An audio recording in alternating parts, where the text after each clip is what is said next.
नमस्कार बंधुरा पम्पार किचेने आपनादेर सकलके स्वागत। आज बानाबो पाका आमेर आइसक्रीम।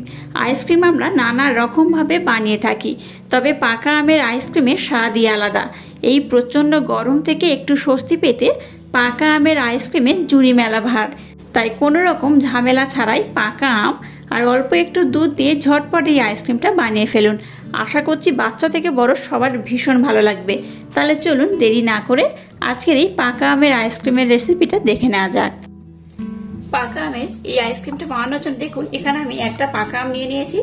একটা আম হলেই কিন্তু আইসক্রিমটা বানানো হয়ে যাবে। আপনারা চাইলে কিন্তু কম বেশি করে আমের আইসক্রিম বানাতে পারেন, যার যতটা দরকার সেইভাবে বানাবেন। তো যাই হোক, একটা আম হলেই কিন্তু আজকের আইসক্রিমটা আমার হয়ে যাবে। তো আমটাকে প্রথমে আমি খুব ভালোভাবে কেটে নেব। আমটাকে দেখুন আমি এরকম টুকরো টুকরো করে কেটে নিয়েছি। এবার একটা মিক্সির জার নিয়ে নিলাম। এই মিক্সির জারের মধ্যে আমি মিচড়ি ব্লেন্ড করেছিলাম, তো এই মিক্সির জারের মধ্যে আমটাকে আমি দিয়ে দেব। এবার যে মিচড়িটাকে আমি ব্লেন্ড করেছিলাম সেখান থেকে এখানে 3 থেকে 4 চামচ দিয়ে দেব।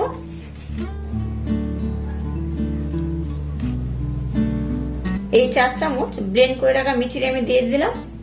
হাফ চামচ দিয়ে দেবো বিট লবণ, সামান্য পরিমাণে দিয়ে দেবো নরমাল লবণ, আর 1 চামচ দিয়ে দেবো মিল্ক পাউডার।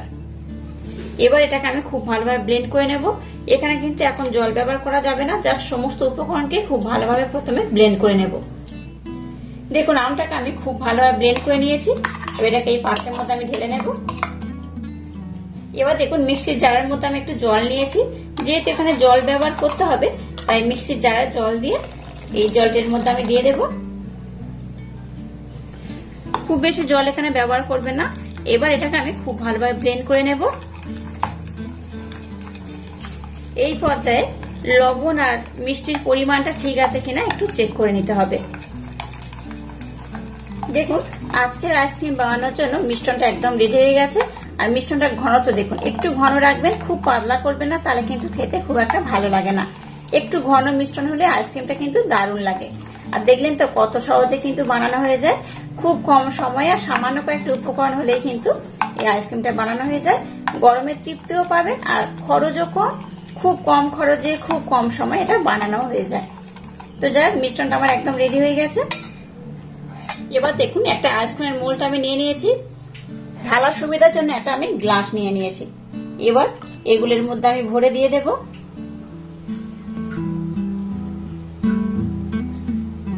এবার দেখুন একটা ফয়েল পেপার আমি নিয়ে নিয়েছি।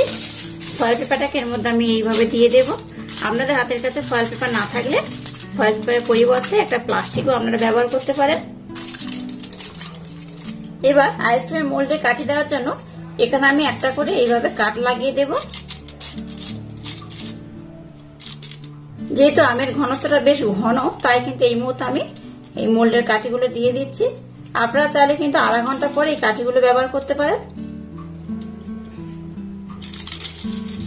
এবার এটাকে আমি ডিপ ফ্রিজে রেখে দেব। ওভারনাইটের পর আমি আপনাদের মর্নিং এ দেখাবো আইসক্রিমটা কত সুন্দর হয়েছে।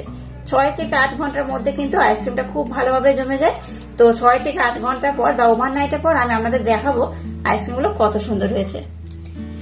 দেখুন ওভারনাইট আইসক্রিমটাকে আমি ডিপ ফ্রিজে রেখে দিয়েছিলাম। ওভারনাইট পর আমি আপনাদের দেখাচ্ছি আইসক্রিমটা কতটা সুন্দর হয়েছে। আইসক্রিমটা কত সুন্দর জমে গেছে, দেখতেই পাচ্ছেন কতটা সুন্দর হয়েছে। যাই হোক, এটাকে আমি প্রথমে প্রতিবারের আইসক্রিম যেমন একটু নর্মাল জলের মধ্যে ডুবিয়ে রাখি এই পোর্শনে, সেইভাবে একটু জলের মধ্যে ডুবিয়ে রাখবো এই পোর্শন করে। তারপর আমি আপনাদের দেখাচ্ছি এই আইসক্রিমটা কত সুন্দর হয়েছে।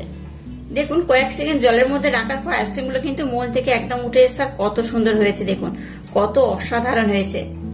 প্রত্যেকটা কিন্তু খুব সুন্দরভাবে হয়ে গেছে। আর পাকা আমের আইসক্রিম খেতে কিন্তু ভীষণ মজার, বাচ্চা থেকে বড় সবাই ভীষণই পছন্দ করবে। আর এইভাবে পাকা আমের সময় অবশ্য একবার হলেও পাকা আমের আইসক্রিমটা বানাবেন, খুব সহজভাবে কিন্তু বানানো হয়ে যায়। আর কত সুন্দর হয়েছে দেখুন, প্রত্যেকটা কিন্তু খুব সুন্দরভাবে হয়ে গেছে। আর আজকের এই পাকা আমের আইসক্রিমের রেসিপি যদি আপনাদের ভালো লাগে তাহলে চ্যানেলটাকে লাইক, শেয়ার, কমেন্ট এবং সাবস্ক্রাইব করবেন। আর পাশে থাকা বেল আইকনটা প্রেস করে দেবেন। তাহলে টাটা, আবার দেখা হচ্ছে নতুন কোনো রেসিপি নিয়ে।